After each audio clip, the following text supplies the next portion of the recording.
Hello everyone, this is CA Payal Shrimal और हम शुरू कर रहे हैं यहाँ पे हमारे ऑडिट के एग्जाम मैराथन रिवीजन वीडियोस। हमारा सबसे पहला टारगेट है, हमारा पहला chapter which is nature, scope and objective of audit, जिसमें हम लोग सारे बेसिक्स और कौन कौन से स्टैंडर्ड्स कवर होने वाले हैं हमारे सिलेबस में, सबकी चर्चा फुल डिटेल में कर लेंगे, लेकिन एकदम फटाफट crisp exam point of view से करने वाले हैं। देखिए, सबसे पहले ऑडिट क्या होता है, उसका मीनिंग इंडिपेंडेंट एग्जामिनेशन है। ये इंडिपेंडेंट क्यों? क्योंकि केवल एक ऐसा बंदा ही ये ऑडिट कर सकता है जो कंपनी के अंदर का नहीं हो, जो अनबायस्ड हो।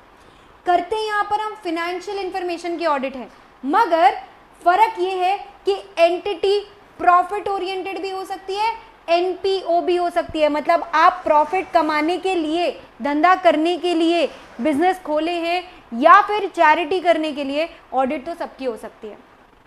साइज से कोई फर्क नहीं पड़ता, छोटी से छोटी 1% कंपनी हो या बड़ी से बड़ी मल्टीनेशनल कॉरपोरेशन, इंडिविजुअल हो, एचयूएफ हो, बॉडी कॉरपोरेट हो, किसी भी लीगल फॉर्म में हो, सबकी ऑडिट होती है।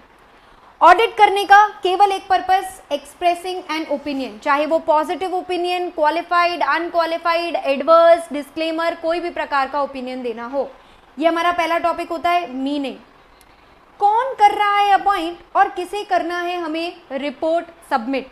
देखिए, ऑडिटर को अपॉइंट करते हैं मालिक लोग, यानी कि अगर आप एक कंपनी है तो शेयर होल्डर्स, गवर्नमेंट कंपनीज के केस में सीएजी, फर्म के केस में पार्टनर्स, यानी कभी कभी गवर्नमेंट अथॉरिटीज भी करती हैं। ये हो गया इसका एग्जाम्पल।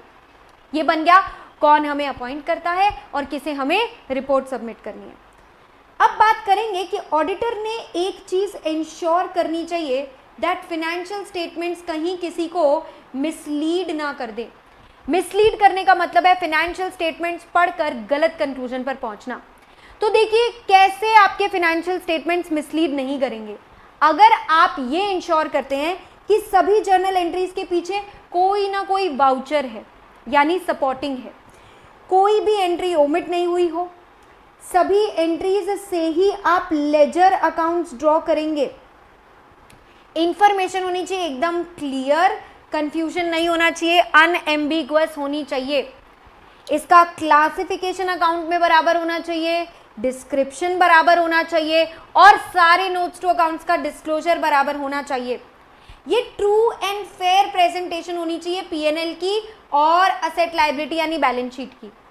इसको याद रखने का बहुत सिंपल तरीका है, पहले 3 पॉइंट जर्नल एंट्री और लेजर पे फोकस करते हैं, जर्नल एंट्री फिर लेजर और वहीं से बनते हैं आपके फिनेंशियल स्टेटमेंट्स, तो अगले 3 पॉइंट आपके एफएस पर फोकस करते हैं। तो इसको लर्न कैसे करोगे? जर्नल एंट्री के पीछे वाउचर होना चाहिए, कोई भी एंट्री मिस नहीं होनी चाहिए, एंट्री से ही लेजर बनने चाहिए, लेजर से बनते हैं एफएस, एफएस आपके होने चाहिए clear, unambiguous, classification, description, disclosure बराबर होना चाहिए और ट्रू एंड फेयर व्यू होने चाहिए पीएनएल के और बैलेंस शीट के। तो आपके ओवरऑल एफएस किसी को मिसलीड नहीं करेंगे अगर आप इन सभी पॉइंट्स का ध्यान रख लेते हैं तो। नेक्स्ट आता है आपका एक चार्टर्ड अकाउंटेंट, एक ऑडिटर की क्वालिटीज कैसी होनी चाहिए। What are the qualities? Technical quality की अगर मैं बात करूं तो बंदा पूरा ट्रेंड होना चाहिए, पढ़ाई लिखाई उसने एक सीए वाली की होनी चाहिए, यानी पूरी एजुकेशन बराबर होनी चाहिए उसकी। एक्सपर्ट नॉलेज होनी चाहिए उसके पास अकाउंटिंग स्टैंडर्ड्स की, स्टैंडर्ड्स ऑन ऑडिटिंग की और बिजनेस की, अकाउंटिंग प्रिंसिपल्स और टेक्निक्स उसको पूरी पता होनी चाहिए, एएस वगैरह। कहते हैं ना, ऑडिट करने के लिए अकाउंट्स पहले आना चाहिए। फिर ये बातें तो थी उसकी टेक्निकल क्वालिटीज़ की। What about the personal and the professional qualities of an auditor? दिमाग होना चाहिए, सतर्कता होनी चाहिए, अपने फैसले पर अडिग फर्मनेस होनी चाहिए, गुस्सा बेमतलब का नहीं आना चाहिए, वरना क्लाइंट पे टेम्पर लूज कर दोगे तो वो आपकी मदद नहीं करेंगे और आप उनके ही प्रॉब्लम्स से पकड़ नहीं पाओगे।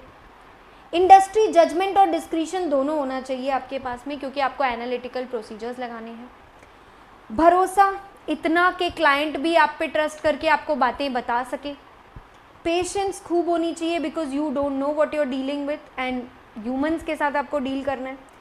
भरोसेमंद, साफ दिमाग और मोस्ट इम्पॉर्टेंट इंडिपेंडेंस और इंटेग्रिटी जैसे सही गुण होने चाहिए आपके अंदर। कुल मिला के अगर आप एक अच्छा बिजनेसमैन बन सकते हैं तो आप एक अच्छे ऑडिटर बन पाएंगे, क्योंकि दोनों की क्वालिटीज़ काफ़ी सिमिलर होती हैं। अब हम देखते हैं कि ऑडिट करने के लिए दूसरी चीज़ों का भी आपको ज्ञान होना चाहिए। जैसे अकाउंटिंग की नॉलेज होगी तो ऑडिट अच्छी कर पाओगे, क्योंकि दोनों काफ़ी क्लोजली रिलेटेड है।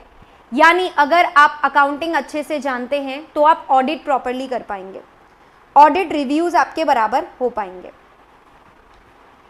दोनों काफ़ी क्लोजली रिलेटेड है, तो अगर आप अकाउंटिंग की प्रॉपर नॉलेज ले पाएंगे, अकाउंटिंग अच्छे से कर पाएंगे, तो ही आप ऑडिट अच्छे से कर पाएंगे। एंड अकाउंट्स के बाद ही ऑडिट शुरू होता है, अकाउंटिंग की प्रोसेस को ही हमें रिव्यू करना है।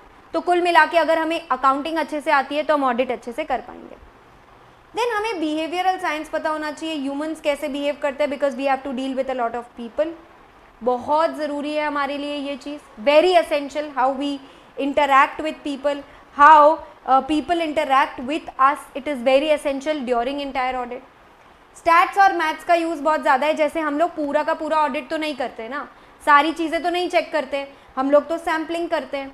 तो सैम्पलिंग के लिए हमने स्टैट्स यूज़ किया और इन्वेंट्री काउंटिंग के लिए हमने मैथ यूज़ किया।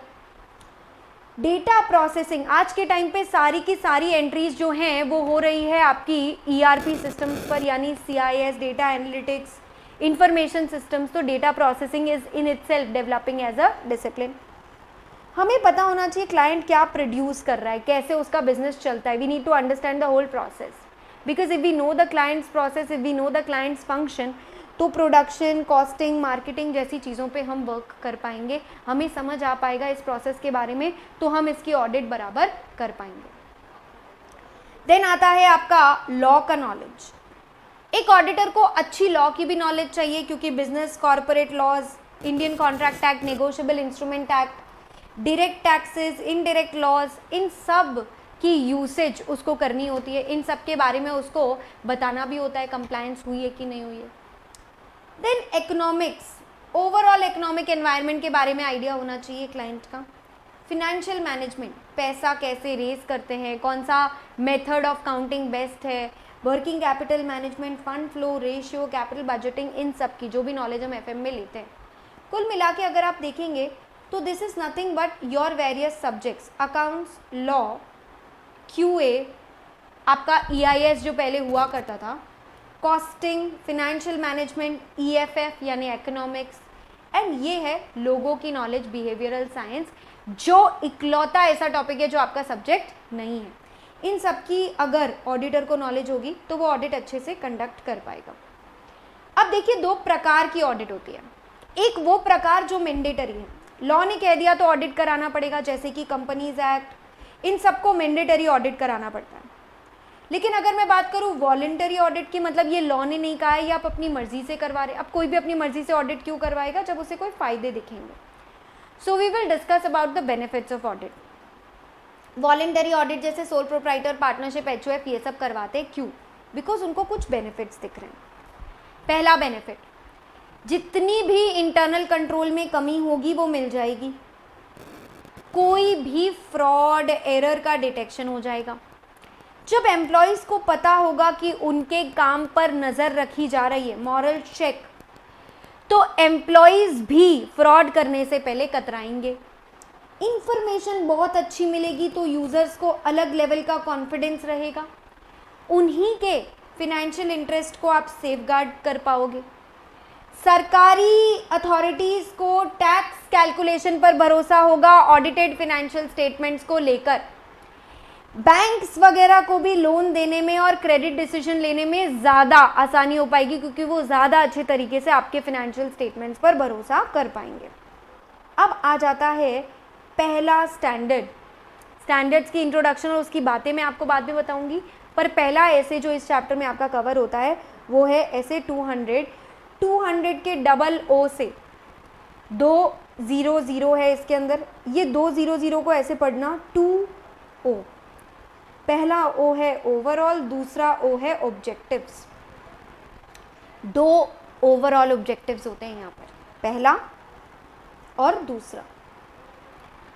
दो ओवरऑल ऑब्जेक्टिव्स इंडिपेंडेंट ऑडिटर के कौन से होते हैं? उनको हम कहते हैं उय्या कासा। Overall objective of an independent auditor that is उय्या एंड कासा मतलब conduct of audit in accordance with standards on auditing.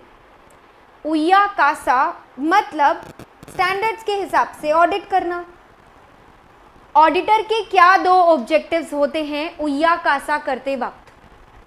पहला ऑब्जेक्टिव है मुझे रीजनेबल अश्योरेंस लेना है, एब्सोल्यूट नहीं, क्योंकि एब्सोल्यूट अश्योरेंस मुझे मिल ही नहीं सकती क्योंकि इनहेरेंट लिमिटेशंस होते हैं ऑडिट में। तो overall objectives of an independent auditor in the conduct of audit in accordance with standards on audit में हमारे दो ऑब्जेक्टिव्स होते हैं। पहला, हमें रीजनेबल अश्योरेंस लेना है। दूसरा, हमें फिनेंशियल स्टेटमेंट्स पे ऑडिट रिपोर्ट बना करके देनी है। रीजनेबल अश्योरेंस किस चीज़ का लेना है मुझे? कि मेरी किताबें में मटेरियल मिसस्टेटमेंट्स नहीं है, चाहे वो गलती से हो चाहे वो फ्रॉड से हो। Financial statements are free from material misstatements whether due to fraud whether due to error. And जो एफएस बने हैं वो एफआरएफ के हिसाब से बने हैं, मतलब फिनेंशियल स्टेटमेंट्स एएस या तो भी इंड एएस शेड्यूल 3, ये सब फिनेंशियल रिपोर्टिंग फ्रेमवर्क्स के हिसाब से बने हैं। इसी पर ऑडिटर स्टैंडर्ड्स ऑन ऑडिट, जिसके बारे में हम डिटेल में चर्चा करने वाले हैं, उनको ध्यान में रखते हुए और अपनी फाइंडिंग्स के हिसाब से एक ऑडिट रिपोर्ट बना के देता है फिनेंशियल स्टेटमेंट्स पर। ये मेरा ऐसे 200 का ओवरऑल ऑब्जेक्टिव था। अब ऐसे 200 में ओवरऑल ऑब्जेक्टिव्स पूरा देखने के बाद ऑडिट में क्या क्या चीज़ें कवर होती है? Scope of audit. स्कोप में क्या क्या आता है भैया? स्कोप में सारे एस्पेक्ट्स आ जाते हैं, एसेट, लायबिलिटी, गलतियां चेक करना, एवरीथिंग इज कवर्ड। मैं ये देखूंगी कि इंफॉर्मेशन जिसके ऊपर मैं मेरी ऑडिट कर रही हूँ वो पूरी है ना, यानी सफिशिएंट, और भरोसेमंद है ना, यानी रिलायबल, जिसके लिए मुझे इंटरनल कंट्रोल्स, अकाउंटिंग सिस्टम सब पढ़ना पड़ेगा, टेस्ट इंक्वायरी करनी पड़ेगी। फिर मैं देखूंगी कि पूरी इंफॉर्मेशन प्रॉपरली डिस्क्लोज तो है ना, मैनेजमेंट ने क्या जजमेंट लिया, अकाउंटिंग पॉलिसी हमने कौन सी लगाई। फिर इस हिस्टोरिकल फाइनेंशियल इंफॉर्मेशन पर ओपिनियन देना भी मेरे स्कोप में आता है। पर क्या मेरे स्कोप में नहीं आता है? What will an auditor not do? FS बनाना और प्रेजेंटेशन करना मेरा काम नहीं है, मैनेजमेंट का काम है। कोई भी ड्यूटी जो मेरे को नहीं आती, मेरी कॉम्पिटेंस में नहीं है, like I don't know how to calculate site restoration cost, तो वो मेरी ड्यूटी का पार्ट नहीं बनेगा। मुझे वैल्यूएशन नहीं आता अगर इसोप का, तो वो मेरी ड्यूटी का पार्ट नहीं बनेगा। क्यों ना हम एक्सपर्ट्स यूज़ कर लें इन चीज़ों के लिए। डॉक्यूमेंट की ऑथेंटिकेशन चेक करना मेरी ड्यूटी का पार्ट नहीं है, और इन्वेस्टिगेशन नहीं करना, हमें ऑडिट करना है। इन दोनों शब्दों में खूब बड़ा डिफरेंस है। Investigation and audit are two different things. क्या फ़र्क है दोनों में? देखिए, मीनिंग ही अलग है। ऑडिट एक इंडिपेंडेंट एग्जामिनेशन है फिनेंशियल इंफॉर्मेशन का, जबकि इसमें वर्ड यूज़ होगा क्रिटिकल एग्जामिनेशन, और कोई खास बात ज़रूर होने वाली है तभी हम इन्वेस्टिगेशन कर रहे हैं। देन आता है ऑब्जेक्टिव। अब भी तो बताया ऑडिट का दो ओवरऑल ऑब्जेक्टिव थे, रीजनेबल अश्योरेंस लेना है, एफएस पे रिपोर्ट देनी है। लेकिन फ्रॉड में हम इन्वेस्टिगेशन में हम शायद फ्रॉड ढूंढ रहे, तो यहाँ पे हमारा ऑब्जेक्टिव भी चेंज हो जाता है। इन्वेस्टिगेशन और ऑडिट में स्कोप का भी फर्क है। इधर तो हम जेनरिक चीज़ें कर रहे हैं, पूरा एफएस चेक कर रहे हैं, यहाँ हम स्पेसिफिक अकाउंट चेक करेंगे। यहाँ पर ऑडिट में हम लोग ब्रॉड चीज़ों पर फोकस करते हैं और सभी कुछ चेक करते हैं, account receivable, account payable, cash, bank, inventory. यहाँ पर हमें पता होता है कहाँ पर फोकस करना है। फ्रॉड की टॉपिक की अगर इन्वेंट्री रिलेटेड है तो मैं सिर्फ इन्वेंट्री चेक करूँगी, तो नैरो हो जाता है। यहाँ पर हमारे पास कोई लीगल पावर नहीं है, जस्ट रूटीन पावर है, बुक चेक करना, डॉक्यूमेंट, सबूत, इंक्वायरी, केवल ऐसी लीगल पावर्स। आपके पास और कोई डिटेल लीगल पावर्स नहीं है। इन्वेस्टिगेशन में आप है ना घुस जाओ फर्म के अंदर, सारे खाते पत्तर बिखेर दो, सर्च का पूरा हक है, किसी को विटनेस बनाकर बुलाकर कटघरे में खड़े करके एग्जामिन करने का भी पूरा हक है। मतलब ये आप प्रॉपर तरीके से इन्वेस्टिगेशन में चीज़ें कर सकते हो। अब आ जाता है एक ज़बरदस्त important topic, inherent limitations of audit. आइला रे, inherent limitations of audit. Inherent limitations of audit which is Ayla Ray ये बताता है कि ऑडिट में हम कितनी भी कोशिश कर रहे, ऑडिट रिस्क को कम कर सकते हैं लेकिन ज़ीरो कभी नहीं कर सकते। कितना भी कर लो बनी, कुछ ना कुछ तो छूट ही जाएगा। क्यों? ऑडिट में हम सारी गलतियां नहीं पकड़ सकते। इसके टोटल 5 रीजंस आपको बुक में करके दिए हैं, भले स्टैंडर्ड में इसको 4 पॉइंट बनाया हुआ हो, आपकी बुक ने इसको चेंज किया है, रिफ्रेम किया है। पहला, नेचर ऑफ एफआर ही घटिया है। दूसरा, एफआर तो चलो घटिया थी ही, हम ऑडिट प्रोसीजर्स भी सही नहीं कर रहे। तीसरा, हम ऑडिट कर रहे भैया, इन्वेस्टिगेशन थोड़ी कर रहे, अभी तो बताया था सब कुछ नहीं पकड़ पाएंगे। चौथा is balance of information and cost, cost और बेनिफिट के बीच का एक बैलेंस मेंटेन करना पड़ता है भैया, तुम क्या समझोगे। एंड पांचवा, हम कितनी भी कोशिश कर ले कभी कभी तो गोइंग कंसर्न ही खत्म हो जाता है, जिसकी वजह से भी ये प्रॉब्लम्स है। इसका जो सेकेंड पार्ट है ना, वो अपने आप में भी एग्जाम में बहुत बार टेस्ट होता है, via practical and legal limitations. तो आइए ध्यान से समझते हैं इस टॉपिक को डिटेल में। 5 पॉइंट्स आपको यहाँ पे याद करने हैं। पहला पॉइंट है, यार आप ऑडिट में सब कुछ इसलिए नहीं पकड़ सकते क्योंकि फाइनेंशियल स्टेटमेंट्स का जो नेचर होता है ना, वो बड़ा सब्जेक्टिव होता है। अगर मैनेजमेंट ने जजमेंट लगा रखी है, मैनेजमेंट ने यूज़ कर रखा है डेप्रीसिएशन का एक रेट, आप कैसे बोलोगे ये सही है कि गलत है? वो तो जजमेंट है ना। मैनेजमेंट ने बोल रखा है बेड डेट इतने होंगे, आपको क्या ही पता चलेगा? सब्जेक्टिव है ना एफएस के आइटम्स। अगर इंटरनल कंट्रोल नहीं चलते होंगे तो इन्फॉर्मेशन बिल्कुल रिलायबल नहीं निकल के आएगी। तो नेचर ऑफ एफआर ही ऐसा है कि गड़बड़ होने की फुल संभावना है। सेकेंड, ऑडिट प्रोसीजर्स की कमी। बेटा देखो, प्रैक्टिकल लिमिटेशन, क्या आप 100% चीज़ें चेक कर रहे हैं? नहीं कर रहे हैं। आप कर रहे हैं सैम्पलिंग, तो आप सारी गड़बड़ पकड़ ही कब पाओगे? जब आप सारी चीज़ें चेक करोगे।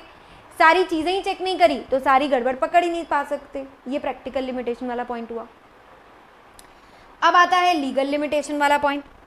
लीगल लिमिटेशन वाला पॉइंट कहता है आप मैनेजमेंट को फोर्स नहीं कर सकते सारी इन्फॉर्मेशन देने के लिए, और अगर उसने हाथी के दांत दिखाने के और खाने के और अलग कर दिए तो आप पकड़ नहीं पाओगे। मान लेते हैं मैनेजमेंट ने आपको 2 सेट ऑफ बुक्स में से एक सेट ऑफ बुक्स दी, एक जो रियल थी और एक जो मैनेजमेंट ने आपको देने के लिए बनाई, तो आप कभी फ्रॉड नहीं पकड़ पाओगे। अगर मैनेजमेंट ने फ्रॉड किया, बेटा एरर से ज़्यादा फ्रॉड को पकड़ना मुश्किल है, क्योंकि फ्रॉड में मैनेजमेंट ने sophisticated carefully organise schemes design करी है जो बाकायदा फ्रॉड करने के लिए ही बनाई गई है।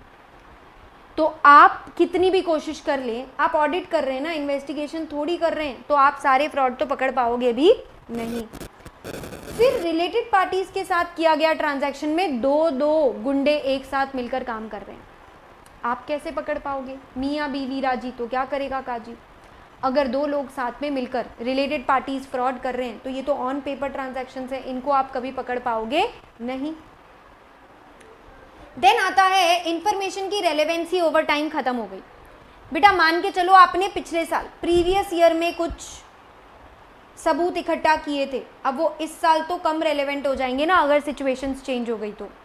और आपको इंफॉर्मेशन की रिलायबिलिटी और उसको ऑब्टेन करने में जो खर्चा लग रहा है उसके बीच में बैलेंस भी तो मेंटेन करना है। एक एंटिटी अगर देश के 4 सबसे बड़े ऑडिट फर्म्स को लगा दे तो वो बहुत अच्छा ऑडिट करवा पाएगी, और पूरे साल अगर ऑडिट करवाई तो बहुत अच्छा करवा पाएगी, लेकिन उनको पैसे कौन देगा? कॉस्ट और बेनिफिट के बीच का बैलेंस भी तो मेंटेन करना ज़रूरी है। देन आता है last point which is future events. कभी कभी एंटिटी का गोइंग कंसर्न ही ख़त्म हो जाता है, तो उस केस में डॉक्यूमेंट्स नहीं बचे या सिचुएशन नहीं बची, सबूत इकट्ठा करना मुश्किल हो गया। ऑडिटर को क्या पता चलेगा? वो तो पास्ट की भी गारंटी नहीं ले सकता, फ्यूचर की गारंटी कैसे ले सकता है? तो ये 5 पॉइंट है जो इनहेरेंट लिमिटेशंस बनते हैं, जिसकी वजह से ऑडिट में कभी भी आप ऑडिट रिस्क को ज़ीरो नहीं कर सकते। कितना भी आप कह लें कि एफएस में मैंने सारी गलती पकड़ ली, हो सकता है कुछ गलती ऐसी हो जो आप नहीं पकड़ पाओगे।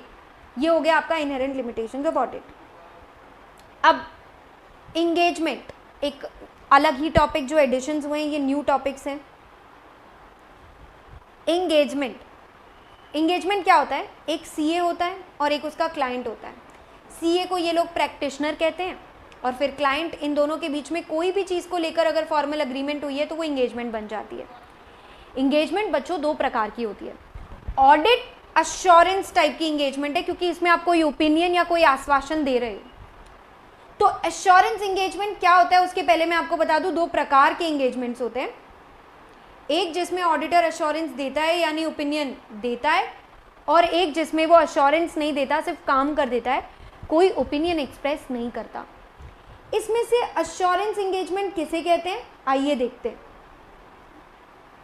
इसमें एक सीए होता है जो एक ऑडिट रिपोर्ट या और भी कोई प्रकार की रिपोर्ट में अपना कंक्लूजन एक्सप्रेस करता है।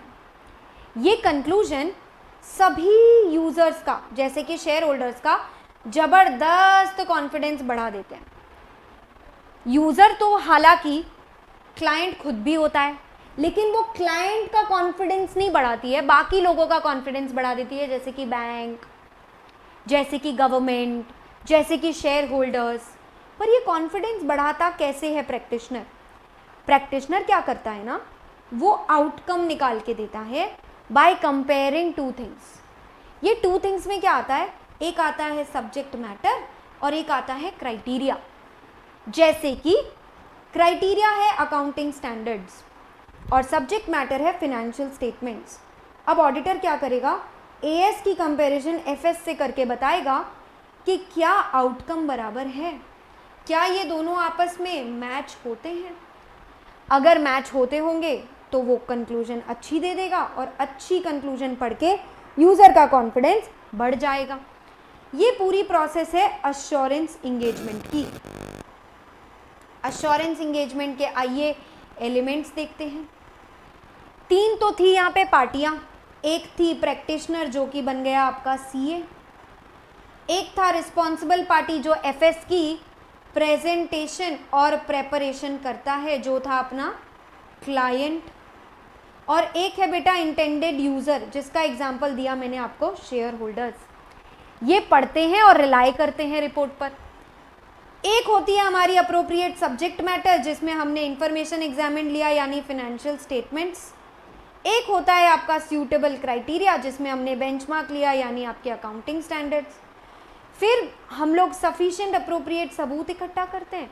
इस सबूत से कंक्लूजन पे पहुंच के, ओपिनियन पे पहुंच के एक रिटन एश्योरेंस रिपोर्ट देते हैं जिसे हम आउटकम कहते हैं यानी आपकी ऑडिट रिपोर्ट। ये बन गया आपका पूरा का पूरा एश्योरेंस इंगेजमेंट का एलिमेंट। आई होप आपको यहाँ तक पूरी क्लैरिटी मिली होगी। कहीं पर पढ़ते वक्त कोई भी डाउट लगे तो कमेंट सेक्शन पे तुरंत पूछ लो। Will be able to reply and respond to each and every query. अब बात करते हैं बच्चों दो प्रकार के इंगेजमेंट्स की। एक जिसमें आप कोई आश्वासन नहीं देते हो यानी नॉन एश्योरेंस, ओपिनियन ही नहीं दे रहे। एक जिसमें अपन एश्योरेंस दे रहे हैं यानी ओपिनियन दे रहे हैं। मैं आपको सारे टाइप्स की इंगेजमेंट जो एक ऑडिटर कर सकता है इस एक समरी चार्ट से करवा देती हूँ। एक समरी चार्ट बन रहा है यहाँ पर, इसी में सब टाइप के एश्योरेंस इंगेजमेंट्स कवर हो जाएगी, नॉन एश्योरेंस भी कवर हो जाएगी। एक ऑडिटर 1, 2, 3, 4 टाइप की सर्विसेज दे सकता है, जिसमें से 3 एश्योरेंस वाली है और एक नॉन एश्योरेंस वाली है। पहले मैं आपको एश्योरेंस वाली सर्विसेज बता देती हूँ। ऑडिटर क्या कर रहा है ना, हिस्टोरिकल फिनेंशियल इंफॉर्मेशन पर, जो पहले से बन गए हैं उनको हिस्टोरिकल कहते हैं, पिछले साल के फिनेंशियल एफएस पर 2 प्रकार की एश्योरेंस सर्विसेज दे सकता है। एक जिसमें वो लिमिटेड एश्योरेंस दे रहा है यानी ऊपर ऊपर से चेक करता है, जिसको हम रिव्यू कहते हैं। लास्ट में एंड में ऊपर से चेक करके बताता है सब ठीक है कि नहीं। और एक जिसमें वो थोड़ी ज़्यादा डिटेल में जाता है जिसको रीजनेबल एश्योरेंस कहते हैं, जिसे ऑडिट कहते हैं। तो एक है लिमिटेड एश्योरेंस, एक है रीजनेबल एश्योरेंस। दोनों पुराने प्रीवियस ईयर फिनेंशियल स्टेटमेंट्स पर हो रहा है। जब आप प्रीवियस ईयर पर नहीं देते हो तो उसको other than historical financial statements कहते हैं, जो 2 टाइप के हो सकते हैं। एक जब आप फ्यूचर प्रोस्पेक्टिव फाइनेंशियल इंफॉर्मेशन पर कमेंट दे रहे हो, और दूसरा जब आप एफएस पर ही नहीं देते, इंटरनल कंट्रोल जैसी चीज़ों पर कमेंट देते हो कि वो ढंग से बने हैं कि नहीं। यानी आपकी अश्योरेंस सर्विसेज टोटल हो गई है 3 टाइप की। एक, अगर मैं वापस अश्योरेंस का चार्ट बनाकर दिखाऊं तो समझिए क्या होगा। अश्योरेंस सर्विस आपकी बनी 3। एक, हिस्टोरिकल फाइनेंशियल इंफॉर्मेशन यानी प्रीवियस ईयर की एफएस। एक, जहां पर हिस्टोरिकल में नहीं, आप जा रहे हैं other than historical financial information यानी प्रोस्पेक्टिव फाइनेंशियल इंफॉर्मेशन। ये हो गए आपके फ्यूचर एफएस। क्या आप बात कर रहे हो मैम?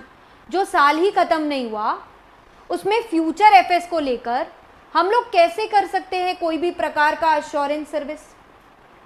तीसरा आता है आपका, जहां पर अपन बात करते हैं other than historical financial information, जो बात करेगा आपका इंटरनल कंट्रोल वगैरह या नॉन फाइनेंशियल मैटर्स की बात करते हैं अपन।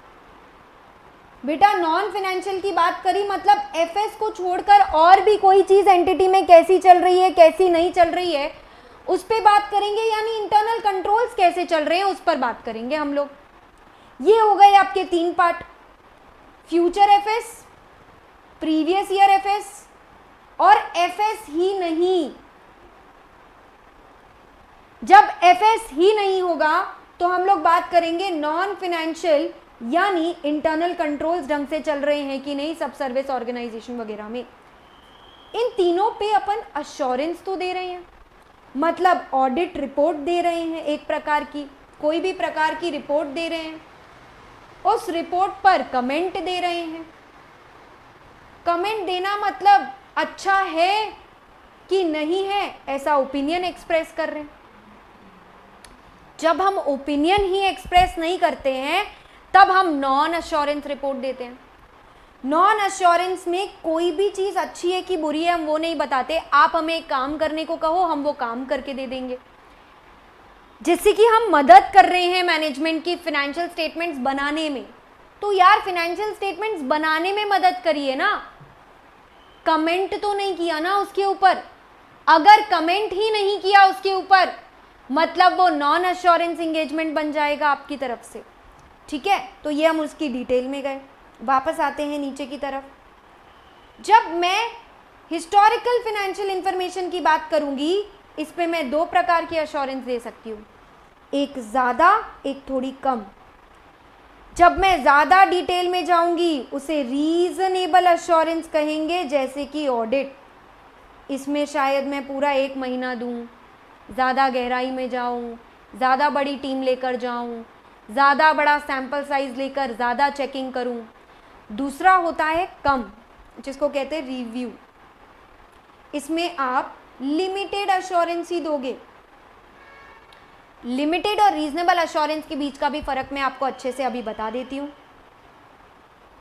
और ये वाला चार्ट आपका इसका कंप्लीट होता है।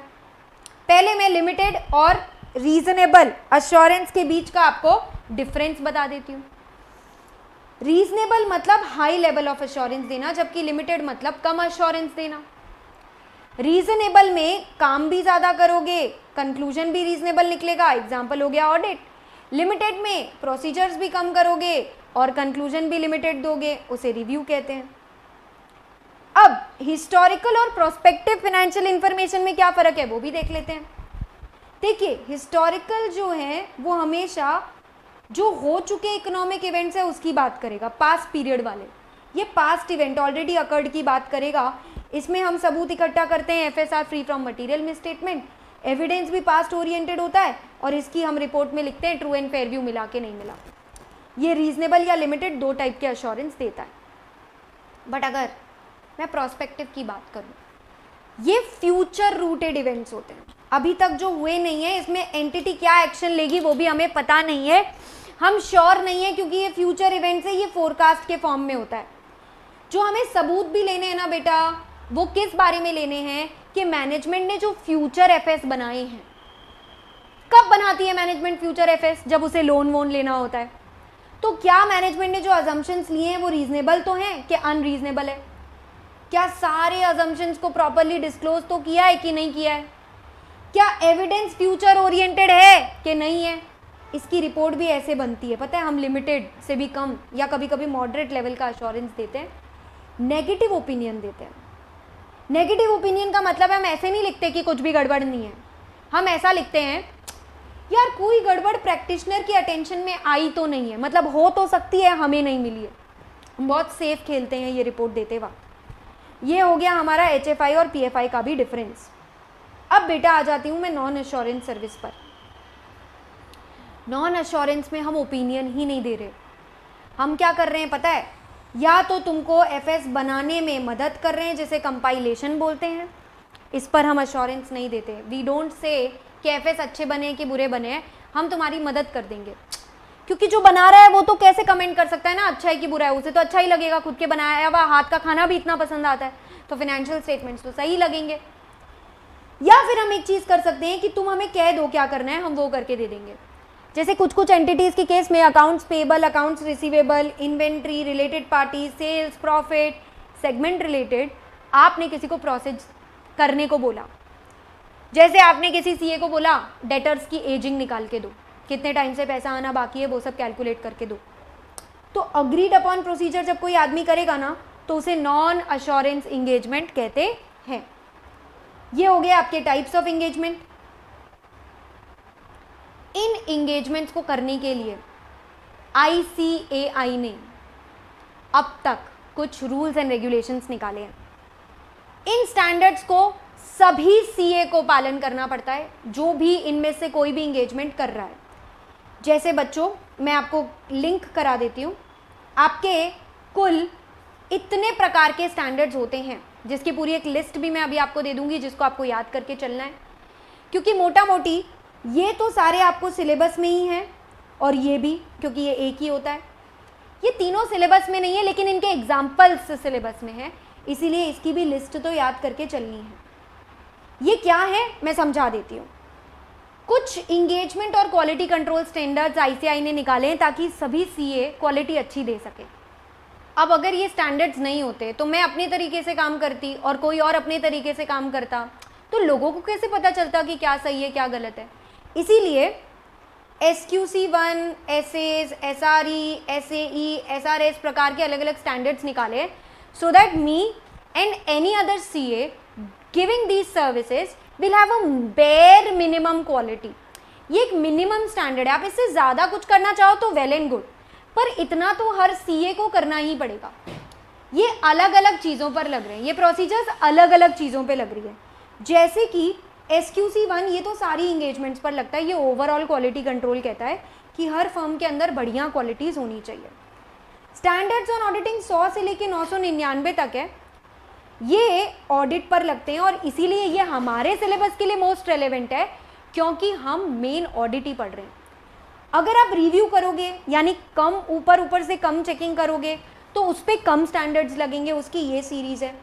ये दोनों हिस्टोरिकल फाइनेंशियल इंफॉर्मेशन वाले हो गए, तो स्टैंडर्ड ऑन रिव्यू इंगेजमेंट्स अलग हो गए। अब स्टैंडर्ड्स ऑन अश्योरेंस इंगेजमेंट्स बाकी अश्योरेंस पर लग रहे हैं, यानी आपके अश्योरेंस इंगेजमेंट्स लग रहे हैं एक तो other than historical financial information पर, और बाकी के आपके लगेंगे ये इंटरनल कंट्रोल चेक किया आपने, कोई भी और प्रकार का अश्योरेंस दिया आपने तो। ये है रिलेटेड सर्विसेज, ये नॉन अश्योरेंस सर्विस पर लगेगा, यानी अभी जो मैंने आपको अग्रीड अपॉन प्रोसीजर, कंपाइलेशन और अदर रिलेटेड सर्विसेज समझाई, तो कुल मिला के आप इसकी मैपिंग यहाँ पर कर सकते हो। नॉन अश्योरेंस पे रिलेटेड सर्विसेज वाले स्टैंडर्ड्स लग गए, अश्योरेंस में यहाँ पर स्टैंडर्ड्स ऑन ऑडिटिंग लगे, यहाँ पे रिव्यू लगे और यहाँ पे लग गए अश्योरेंस एंगेजमेंट वाले स्टैंडर्ड्स। ये तरीके से इन दोनों का आपस में मैपिंग हो गया।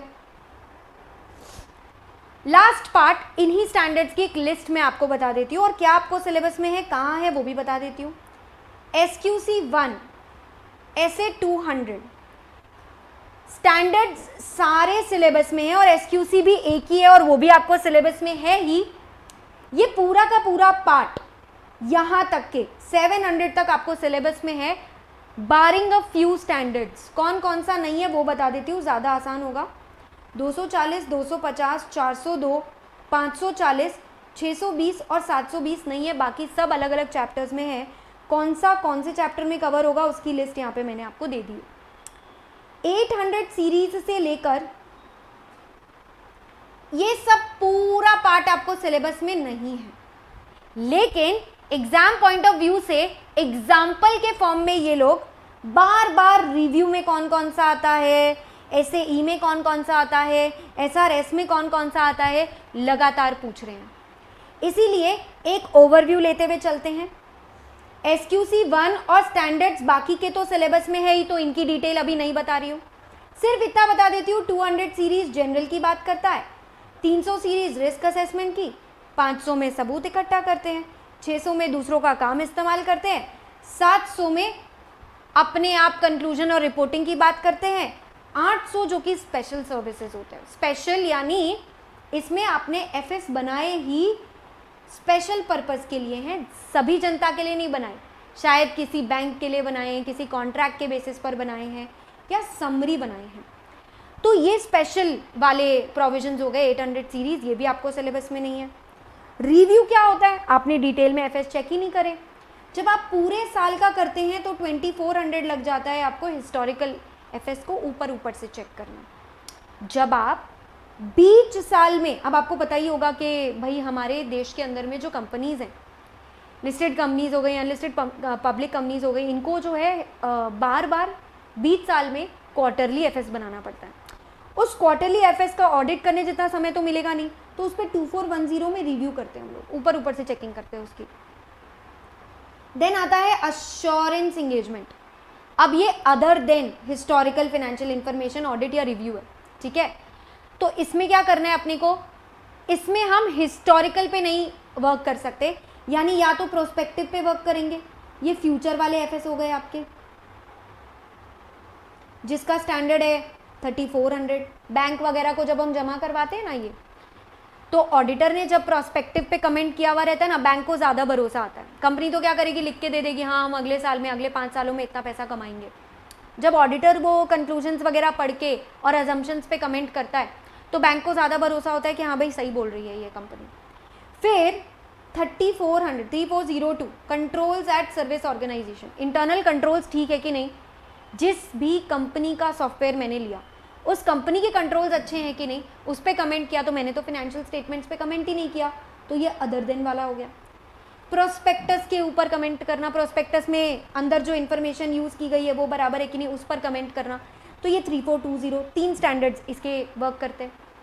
रिलेटेड सर्विसेज की अगर मैं बात करूँ तो रिलेटेड सर्विसेज में तो हम अश्योरेंस ही नहीं दे रहे। अश्योरेंस नहीं दे रहे, जैसे मैंने कंपाइलेशन बोला, मतलब I am helping management in presentation and preparation of FS, इसमें मैं हेल्प कर रही हूँ उनको, इसमें मैं कोई ओपिनियन बना के नहीं दे रही। या फिर मैंने कोई अग्रीड अपॉन प्रोसीजर कर लिया, अकाउंट्स पेबल पे, अकाउंट्स रिसीवेबल पे, इन्वेंट्री पर, किसी भी एक चीज़ पर मैंने कोई भी काम जो आपने मुझे करने बोला वो मैंने कर लिया, तो एक 4400 है, एक 4410 है। तो ये हो गए आपके एग्जाम्पल्स के साथ में पूरा स्टैंडर्ड, क्या सिलेबस में है क्या नहीं और क्या आपको याद करना है। इफ़ यू आस्क मी क्या इंगेजमेंट स्टैंडर्ड्स के नाम याद करने हैं, I would say yes, utmost certainty से कर लीजिए, क्योंकि देखिए ना आपके पूरे चैप्टर्स यही तो हैं, यही तो आपका चैप्टर बनेगा। और ये एग्जाम्पल्स भी आपको नीचे वाले याद करने हैं, because they are continuously asking this, ठीक है। अब क्यों स्टैंडर्ड्स की ज़रूरत है, क्योंकि बेटा ये एक बेंचमार्क की तरह वर्क करता है। पता है, आप ऐसा लगेगा कि अगर मैंने ऑडिट बेंचमार्क के हिसाब से किया है, मतलब ग्लोबल प्रैक्टिसेस के हिसाब से मेरे यहाँ का ऑडिट है, तो लोगों को भरोसा ज़्यादा हो पाएगा, क्वालिटी अच्छी हो पाएगी एफआर की, तो यूजर्स बहुत अच्छे फैसले ले पाएंगे, डिलीजेंट डिसीजन मेकिंग कर पाएंगे, मैं और आप एक जैसी ऑडिट कर पाएंगे, यूनिफॉर्मिटी हो पाएगी। इससे है ना, जैसे अब मैं आपको अलग अलग चैप्टर के रिविजन में अलग अलग स्टैंडर्ड सिखा दूंगी, तो आपकी नॉलेज और स्किल भी बहुत एनहांस हो जाएगी और ऑडिट की क्वालिटी भी A1 रहेगी, ये ऐसा इंश्योर कर पाएगा।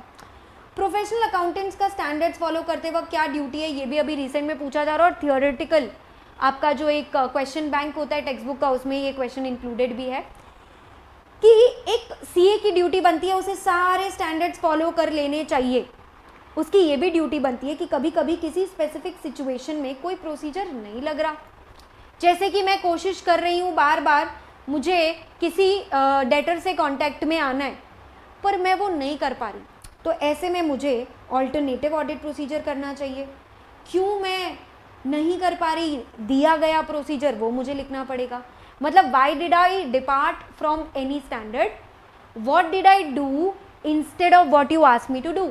मतलब आपने मुझे क्या करने बोला था, उसके बदले मैंने कौन सा ऑल्टरनेटिव प्रोसीजर किया, मैंने ऐसा क्यों किया, और ये सभी डिपार्चर्स के बारे में मेरी रिपोर्ट का एक पैराग्राफ होगा, अदर मैटर पैरा, जहाँ मैं ऑडिट के बारे में बताती हूँ, वहाँ मुझे डिटेल में इस बारे में बता देना होगा।